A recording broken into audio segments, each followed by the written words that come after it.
আসসালামু আলাইকুম সবাইকে। সকাল সকাল বের হয়ে গেলাম ঠিক 6:30টার দিকে ক্লায়েন্টকে সার্ভিস দেওয়ার জন্য। যদিও আমি জানতাম না যে উনি এতটাই হোক। উনি আমাকে পরশুদিন রাতে টেক্সট করতেছিল, আপু আমার যেভাবেই হোক একটা স্লট দরকার। আমার হঠাৎ করে বিয়ে ঠিক হয়েছিল, উনি একটা ফ্রেন্ডের রেফারেন্স দিয়েছিল যিনি আমার একদম রেগুলার ক্লায়েন্ট ছিল। উনি সবসময় আমার কাছে মেহেন্দি পরে, ওই হিসাবে আমি ভেবেছিলাম যে ওকে নেওয়াই যায়। তো আমার সেদিন আরেকটা ব্রাইড ছিল, উনি হচ্ছে পার্টি মেকওভার নিতে চাইছে ওনার রিসেপশনের জন্য। তো উনি টাইম দিয়েছিল 10:30টার দিকে। আমি বলেছিলাম যে 10:30টার দিকে আমার একটা বুকিং আছে, তো আপনি যদি চান এর আগে আপনাকে আমি টাইম দিতে পারি, বাট কতক্ষণ দিতে পারবো আমি সেও জানি না, বাট আমাকে 10টার মধ্যে ওইখান থেকে বের হইতে হবে।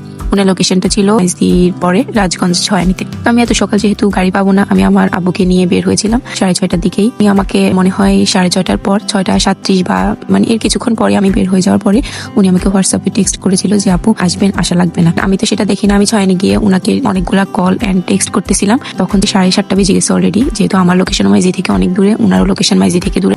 তো আমি ওনার লোকেশনে যাইতে বাইকে করে অলমোস্ট 1 ঘন্টার মতো লেগেছিল।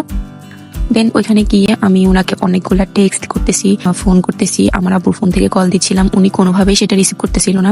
তারপরে আমি ওনাকে রিচ করার জন্য ওনার ফ্রেন্ডকে নক করেছিলাম, উনি আমাকে বলেছিল যে ছয়নি এসে আমাকে কল দিলেই হবে। তারপরে আমি ওনাকে কল দিয়ে প্রায় 1 ঘন্টার মতো ওইখানে দাঁড়িয়েছিলাম। তারপরে আর কি যখন বুঝলাম যে উনি ফোন রিসিভ করবে না, ও ফোনে হোয়াটসঅ্যাপে কল রিংই হচ্ছিল, উনি বারবার কেটে দিচ্ছিল, ফোন বিজি বলতেছিল। আমি ওইখান থেকে ব্যাক করি। ওনাকে যখন আবার টেক্সট করেছিলাম তখন বলতেছিল আমি ফোন দেখি নাই। ওনার ফোনে অনেকগুলা কল, আমি অনেকবার ট্রাই করেছি, মেসেজ করেছি। তারপরে উনি আমাকে বলতেছিল যে ফোনটা দেখি না। আপনাদেরকে তো আমরা আসলে নিজে থেকে গিয়ে বলি না যে আপু বুকিংটা দেন, বা আমরা নিজে থেকে আপনাদেরকে রিচ করি না, আপনারাই আমাদেরকে রিচ করেন।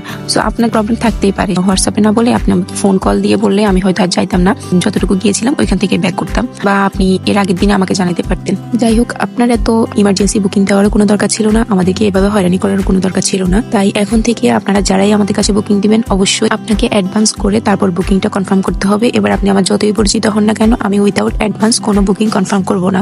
ভালো থাকবেন, আল্লাহ হাফিজ।